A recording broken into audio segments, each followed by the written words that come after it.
찬송가 549장을 찬양하며 12월 18일 주일 새벽 기도회를 하나님께 올려드립니다.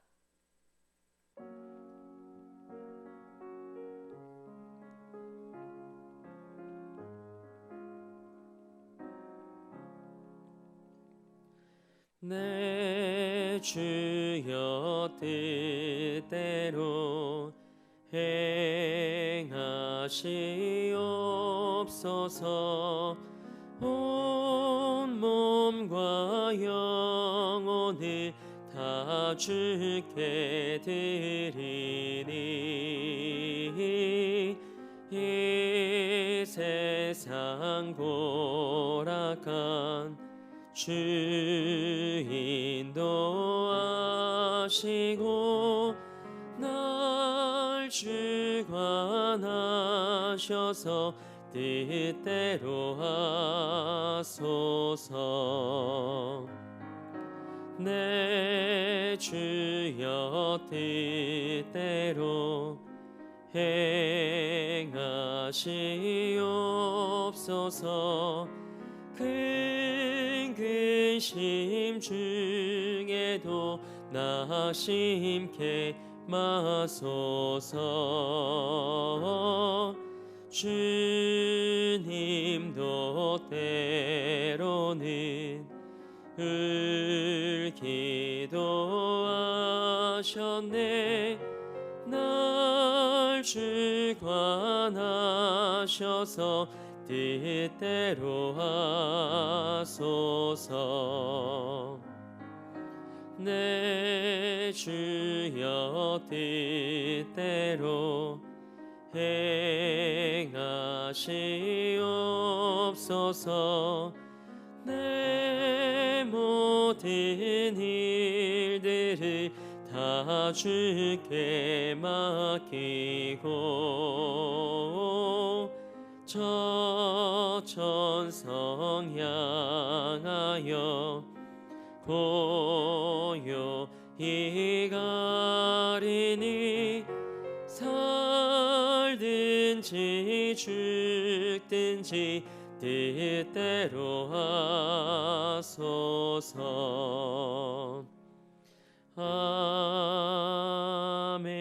아멘. 사도신경으로 우리의 신앙을 고백합니다. 나는 전능하신 아버지 하나님, 천지의 창조주를 믿습니다. 나는 그의 유일하신 아들, 우리 주 예수 그리스도를 믿습니다. 그는 성령으로 잉태되어 동정녀 마리아에게서 나시고 본디오 빌라도에게 고난을 받아 십자가에 못 박혀 죽으시고 장사된 지 사흘 만에 죽은 자 가운데서 다시 살아나셨으며 하늘에 오르시어 전능하신 아버지 하나님 우편에 앉아 계시다가 거기로부터 살아있는 자와 죽은 자를 심판하러 오십니다. 나는 성령을 믿으며 거룩한 공교회와 성도의 교제와 죄를 용서받는 것과 몸의 부활과 영생을 믿습니다. 아멘. 힘차게 박수하며 284장 한 장 더 하나님께 영광 올려드리겠습니다.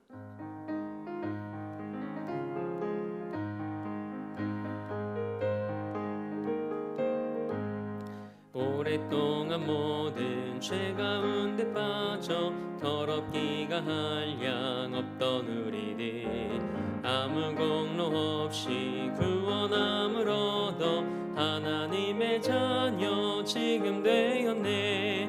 주의 그 사랑 한량 없도다. 찬송할지어다 예수의 공로. 주의 그 사랑 한량 없도다. 찬송할지어다 예수의 공로. 주의 보혈로서 정결하게 씻겨 죄악에서 떠난 몸이 되었고 세상 근심 구름 간 곳 없어지니 하나님의 빛이 영화롭도다. 주의 그 사랑 한량 없도다. 찬송할지어다 예수의 공로. 주의 그 사랑 한량 없도다. 찬송할지어다 예수의 공로. 죄의 깊은 잠과 뜬 세상의 꿈을 어서 깨어나라 나의 친구여. 은혜 받을 날과 구원 얻을 때가 지금 온 세상에 선포되었네. 주의 그 사랑 한량없도다. 찬송할지어다 예수의 공로. 주의 그 사랑 한량없도다. 찬송할지어다 예수의 공로. 아멘. 오늘 우리에게 주신 하나님의 말씀은 전도서 12장 13절에서 14절 말씀입니다.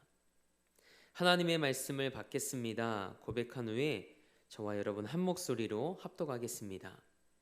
하나님의 말씀을 받겠습니다.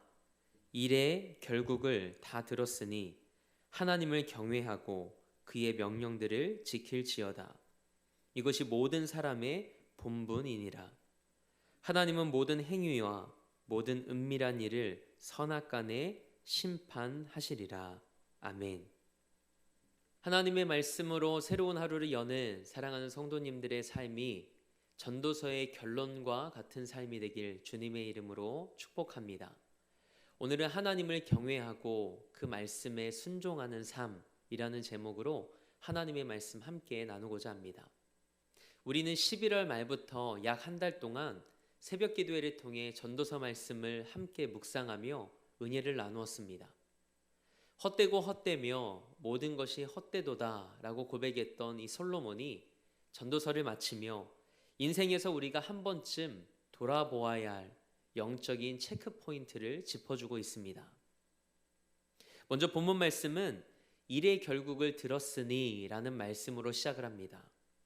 여기서 일이라는 것은 전도서 12장 말씀 전체에 흐르는 삶의 지혜와 죽음을 말합니다. 인간은 반드시 늙게 되고 죽습니다. 이것은 우리가 부정할 수 없는 분명한 사실이죠. 그 일의 결국을 다 들었다면 우리는 어떻게 살아가야 할까요? 오늘 본문 13절 말씀을 함께 읽겠습니다. 일의 결국을 다 들었으니 하나님을 경외하고 그의 명령들을 지킬지어다. 이것이 모든 사람의 본분이니라. 아멘. 솔로몬은 백성들에게 지식을 가르치고 잠언을 짓고 진리의 말씀들을 정직하게 기록했다고 전도서 12장 9절에서 10절 말씀을 통해 고백합니다. 그리고 지금까지 삶의 의미를 찾으려는 이 순례를 통해 하나의 진리를 선포합니다. 하나님을 경외하고 그의 명령들을 지킬지어다. 아멘. 그렇다면 이 땅을 살아가는 우리가 마땅히 살아내야 할 하나님을 경외하는 삶은 어떤 삶일까요? 그리고 하나님의 말씀을 기억하고 지키는 삶은 어떤 삶을 의미할까요? 솔로몬은 13절과 14절 말씀에서 우리가 어떻게 살아가야 할 것인가에 대해 두 개의 명령과 그 이유들을 설명하고 있습니다. 첫 번째 명령은 하나님을 경외하라는 겁니다. 하나님을 경외하는 삶은 하나님이 창조주이시며 이 땅의 주권자이심을 고백하는 겁니다. 성경에서 하나님을 경외한다는 개념이 가장 잘 설명된 말씀은 아브라함이 이삭을 번제물로 드리는 사건이 기록된 창세기 22장 말씀입니다. 하나님께서 아브라함에게 눈에 넣어도 아프지 않을 아들 이삭을 백세에 허락하시죠. 그런데 하나님께서 어느 날 아브라함에게 나타나셔서 사랑하는 독자 이삭을 모리아의 한 산에서 번제로 바치라고 말씀하십니다. 당황스럽고 하나님을 향해 원망 섞인 말을 할 수도 있었지만 아브라함은 다음 날 아침 일찍 일어나 두 종과 아들 이삭을 데리고 번제에 쓸 나무를 쪼개어 하나님이 말씀하신 곳으로 갑니다. 그리고 하나님이 말씀하신 대로 아들 이삭을 드리려 하는 순간 하나님의 사자가 나타나 아브라함아, 아브라함아 부르며 그를 멈춰 세웁니다. 이때 여호와의 사자가 이렇게 말합니다. 창세기 22장 12절 말씀입니다. 그 아이에게 내 손을 대지 말라. 그에게 아무 일도 하지 말라. 내가 내 아들 내 독자라도 내게 아끼지 아니하였으니 내가 이제야 내가 하나님을 경외하는 줄을 아노라. 아멘. 하나님을 사랑하고 하나님의 거룩함에 대한 공경으로 말씀을 지켜내는 것, 이것이 바로 하나님을 경외하는 삶입니다. 여러분과 저의 삶이 이와 같은 삶이 되길 주님의 이름으로 축원합니다. 전도자의 두 번째 명령은 그의 명령들을 지킬지어다입니다. 이 말씀에서 명령으로 기록된 단어인 히브리어 미츠바는 율법을 의미하기도 하고 일반적인 교훈을 의미하기도 합니다. 하나님을 경외하는 삶은 하나님의 말씀과 명령을 지키는 순종으로 드러납니다. 그렇다면 하나님을 경외하기 위한 첫걸음은 무엇일까요? 하나님을 아는 것입니다. 우리가 하나님을 알려면 무엇을 가까이 해야 될까요? 하나님의 말씀을 가까이 하고 그 말씀을 읽어야 합니다. 왜냐하면 하나님은 말씀을 통해 자신을 나타내시고 드러내시고 알리시기 때문입니다. 2022년 올 한 해도 하나님의 말씀을 읽고 묵상하며 하나님을 알아가는 기쁨이 크셨을 거라 생각합니다. 혹시 그렇지 못했을지라도 오늘부터 다시 하나님의 말씀 앞에 날마다 서는 여러분과 저의 삶이 되길 원합니다. 그럴 때 하나님을 더 깊이 알아가는 기쁨과 즐거움이 우리 삶에 임하게 될 줄 믿습니다. 하나님을 경외하는 삶을 향해 한 걸음 더 가까이 나아가는 삶은 다름 아닌 말씀에 순종하는 겁니다. 말씀을 통해 주시는 하나님의 명령을 지키는 것이죠. 글로만 하는 사랑이 사랑일 수 없듯 말로만 하는 경외도 참된 경외라 할 수 없을 겁니다. 그래서 예수님은 마태복음 15장 8절 말씀에서 이 백성이 입술로는 나를 공경하되 마음은 내게서 멀도다 라고 말씀하셨습니다.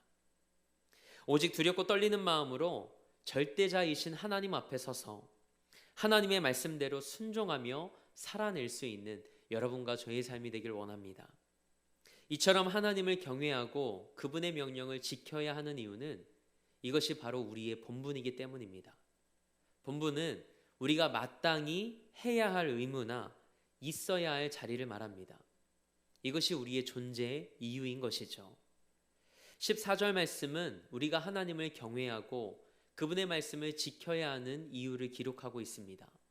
그 이유가 뭘까요? 하나님의 심판이 있기 때문입니다. 전도서는 한계 안에 갇힌 인생이 의미 있는 삶이 되려면 창조주와 올바른 관계를 맺고 또 하나님 앞에서 살아가야 함을 고백하면서 끝을 맺습니다. 14절 말씀을 함께 읽겠습니다. 하나님은 모든 행위와 모든 은밀한 일을 선악간에 심판하시리라. 아멘. 이 말씀에서 모든 일은 드러난 일과 숨겨져 있는 일을 모두 포함합니다. 하나님의 심판대 앞에서는 모든 것이 다 드러나게 됩니다. 요한계시록 20장 12절 말씀입니다.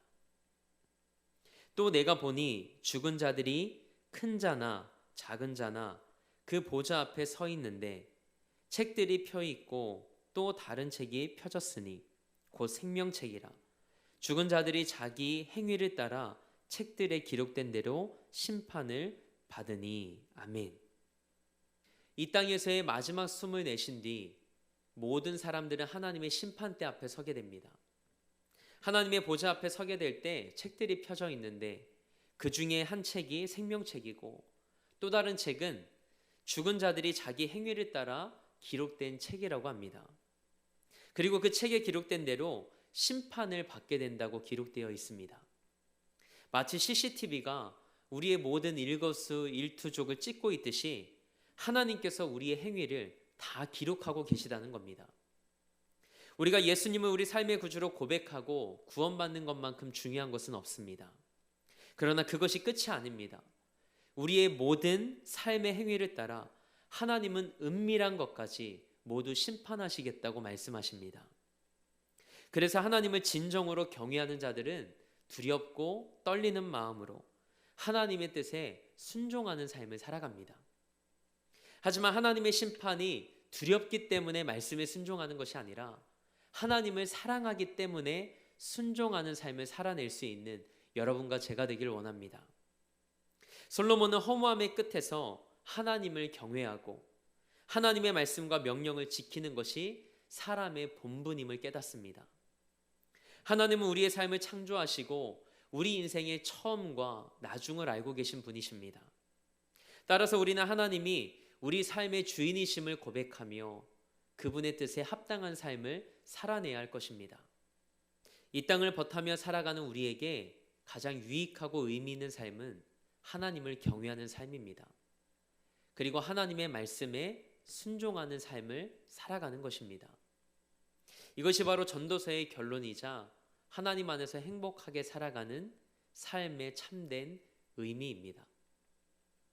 사랑하는 성도님들의 2022년과 남은 삶이 세상의 헛된 것에 곁눈질하는 삶이 되지 않길 원합니다.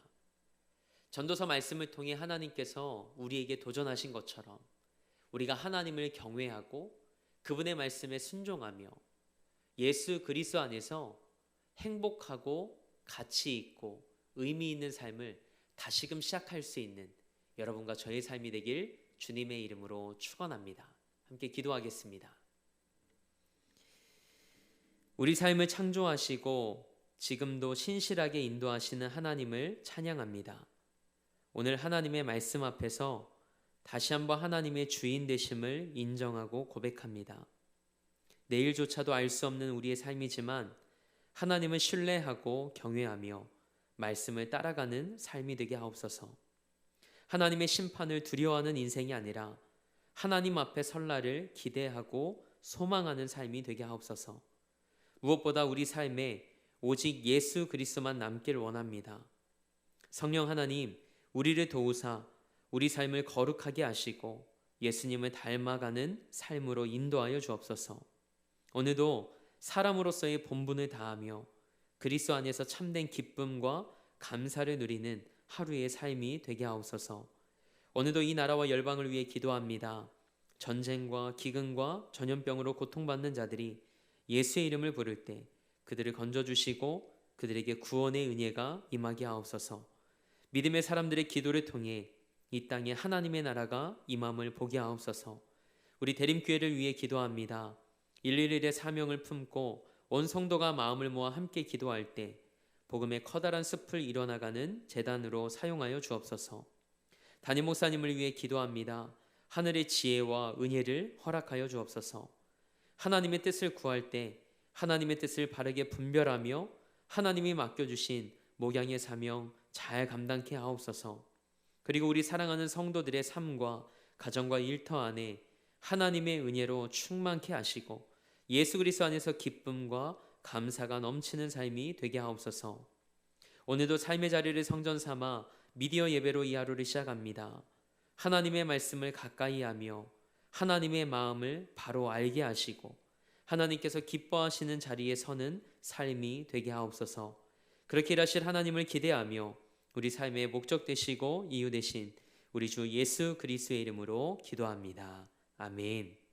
하늘에 계신 우리 아버지의 이름을 거룩하게 하시며 아버지의 나라가 오게 하시며 아버지의 뜻이 하늘에서와 같이 땅에서도 이루어지게 하소서.